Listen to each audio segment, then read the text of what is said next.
ABN news के top 10 खबरों में आपका स्वागत है। आइए रुख करते हैं देश की कुछ प्रमुख खबरों की ओर।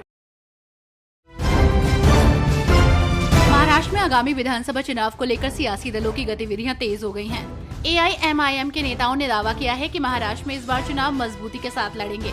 ऐसे में एआईएमआईएम के पूर्व सांसद इम्तियाज जलील ने विधानसभा चुनाव को लेकर कहा कि आज के दिन हमने रिव्यू लिया है, कहां पर हम स्ट्रॉन्ग हो सकते हैं।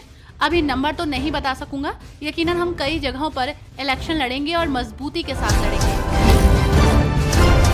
जीतन राम मांझी ने केंद्र सरकार के सामने अब तक की सबसे मुश्किल डिमांड रख दी है, जो चर्चा में बनी हुई है। जीतन राम मांझी ने कहा कि केंद्र को मगही भाषा पर ध्यान देना चाहिए, इसका विकास होना चाहिए। मैं बिहार के लोगों से कहता हूं कि वे अधिक से अधिक मगही बोलें और केंद्र सरकार इसे 8वीं अनुसूची में शामिल करे। यूडीएच मंत्री झाबर सिंह खर्रा ने जनसंख्या को लेकर बड़ा बयान दिया है।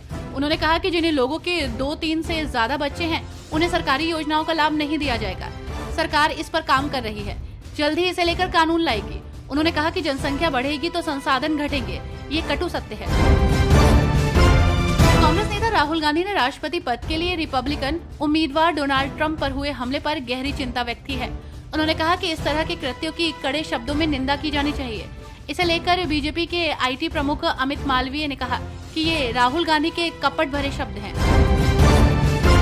राजधानी दिल्ली के सतबड़ी रीच क्षेत्र में पेड़ काटे जाने की घटना को लेकर आम आदमी पार्टी ने बीजेपी और एलजी सक्सेना पर जमकर हमला बोला।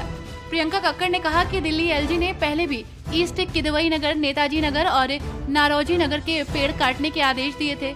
जब इन पेड़ों की कटाई का मामला सुप्रीम कोर्ट में गया तो कोर्ट ने बीजेपी के एलजी को फटकारा। कोलकाता में राजभवन के बाहर बंगाल विधानसभा में नेता प्रतिपक्ष नेता शुभेंदु अधिकारी और अन्य नेता धरने पर बैठे। सभी भाजपा नेता अपने गले में चुनावी हिंसा की तस्वीरें भी लटकाए हुए हैं। उल्लेखनीय है कि राजभवन के बाहर धरने की अनुमति के लिए शुभेंदु ने पिछले दिनों कलकत्ता हाई कोर्ट का दरवाजा खटखटाया था। चुनाव के रिजल्ट आने के बाद बिहार का सियासी पारा हाई चल रहा है। ऐसे में पूर्णिया से निर्दलीय सांसद पप्पू यादव ने कहा कि इंडिया गठबंधन ने 11 सीटें जीती हैं। इसे महज इंडिया गठबंधन की जीत के तौर पर नहीं देखा जाना चाहिए।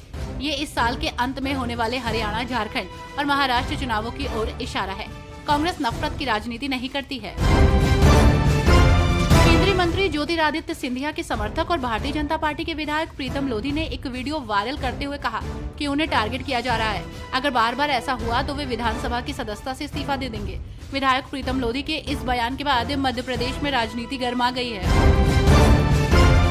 रायपुर विधानसभा उपचुनाव परिणाम पर छत्तीसगढ़ के पूर्व मुख्यमंत्री और कांग्रेस नेता भूपेश बघेल ने कहा कि जब आम चुनाव नहीं होते तो उपचुनाव होते हैं, तब बीजेपी इस तरह से पिछड़ जाती है।